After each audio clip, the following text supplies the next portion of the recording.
பேர் சந்திரிகா, பெரம்பூர்ல தொகுதியில இருந்து வரோம். நான் சத்தியமா இதை நான் எக்ஸ்பெக்ட் பண்ணவே இல்லை. எனக்கு வந்து அங்கே கண்ணே கலங்கிடுச்சு. ஒரே ஒரு விஷயத்தினால ஒரு 1 வீக்கா நாங்க எல்லாருமே எந்த அளவுக்கு மனசளவுல பாதிச்சிருந்தோன்ற எங்களுக்கு மட்டும்தான் அது தெரியும். என்னடா இது, நம்ம அண்ணன் இவ்வளவு பீக்ல போயிட்டு இருக்காரு, இந்த மாதிரி நம்ம கட்சிக்கு இவ்வளவு பாடுபட்டு எல்லாமே வேஸ்டா போகுது அப்படின்ற மாதிரிலாம் ஒரு ரூமர்ஸ் எல்லாரும் பேசினது, அதெல்லாம் வந்து உண்மையா நான் ரொம்ப பாதிச்சிருந்தேன். அதுல இன்னைக்கு லாஸ்டா அதை சொன்னாரு எங்க அண்ணன், ரொம்ப தெளிவாயிடுச்சு எங்களுக்கு. அந்த பிரச்சனையை நான் பாத்துக்கிறேன், நீங்க இதனால பாதிக்காதீங்கன்றத எல்லாருக்குமே இன்னைக்கு சொல்லிட்டாரு. இதுக்கப்புறம் நாங்க தைரியமா இறங்கி வேலை பார்ப்போம். இன்னமும் நாங்க கான்பிடென்ட்டோட ஒர்க் பண்ணுவோம். எங்க அண்ணனை சிஎம் ஆக்கி பார்க்கறதுக்கு எந்த அளவுக்கு எங்களோட எஃபர்ட்டை போட முடியுமோ கண்டிப்பா போடுவோம்.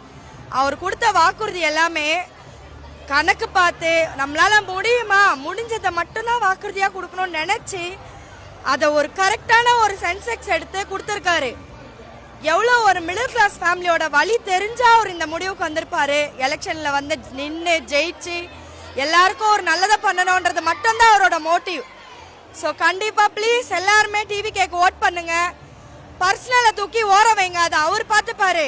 எல்லாருமே வந்து பாலிடிக்ஸ்ல அவர் என்ன வாக்குறுதி கொடுத்திருக்காரு, உங்களுக்கு அது ஓகேனா அவருக்கு தயவு செஞ்சு ஓட் பண்ணுங்க. பர்சனல் எத்தனை வந்து இதுல தயவு செஞ்சு முடிச்சு போடாதீங்க. எல்லா கட்சியிலுமே அந்த மாதிரி ஒன்று இருக்கு, சரிங்களா? லாஸ்டா அந்த ஒரு வார்த்தையில அந்த மனுஷன் எல்லாரையுமே வந்து எல்லாத்தையுமே புரிய வச்சுட்டாரு. இத்தனை நாள் நடந்த எல்லாத்துக்குமே பதில் சொல்லிட்டாரு. நானே சொல்லியிருக்கேன், இது வரைக்கும் அதுக்கு வாய் திறக்கலையேன்ட்டு. நாங்க எதிர்பார்த்ததை இன்னைக்கு எங்க அண்ணன் சொல்லிட்டாரு. நாங்க இறங்கி நாங்க வேலை பார்ப்போம்.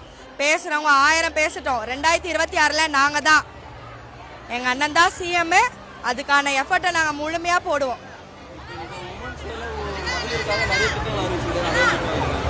ஐயோ அண்ணா, மகளிருக்காக நிறைய திட்டம் இல்லைனா, நாங்க திட்டத்தை கூட அப்புறம் தானே பாக்குறேன். நான் வந்து திட்டத்தை அப்புறம் தான் பாக்குறேன். இந்த பர்சனல் விஷயம்னு ஒன்றத்துல வந்து லாக் ஆயிட்டாரு அப்படிலாம் எல்லாரும் பேசுறாங்களேன்னு நான் ரொம்ப ஹர்ட் ஆயிருந்தேன். அவர் சொன்னது எனக்கே சொன்ன மாதிரி இருந்தது, ஹர்ட் ஆகாதீங்க, நான் பாத்துக்கிறேன், அது ஏன் பிரச்சனை நான் பாத்துக்கிறேன்னு. இப்ப ரொம்ப சந்தோஷமா மன திருப்தியோட நாங்க வெளியில போறோம். அவர் அறிவிச்ச திட்டம் எல்லாமே அருமையான திட்டம். எல்லா மக்களும் இந்த பேட்டியை பாருங்க, அவர் அறிவிச்ச திட்டத்தை எல்லாம் பாருங்க. தயவு செஞ்சு ஓட் பண்ணி ஜெயிக்க வைங்க. புது ஆட்சியை கொடுக்கலாம், புது ஆட்சியை எல்லாருமே கொடுக்கலாம். எல்லாருமே நம்ம படிச்சவங்க, யங்ஸ்டர்ஸ். அரசியல்னா என்னன்னே தெரியாது, ஆனா இந்த ஒரு முகத்துக்காக எல்லாரும் இறங்கி வேலை பார்க்கிறோம். அதனால எல்லாருமே தயவு செஞ்சு ஓட் பண்ணுங்க. டிவி கேக்கு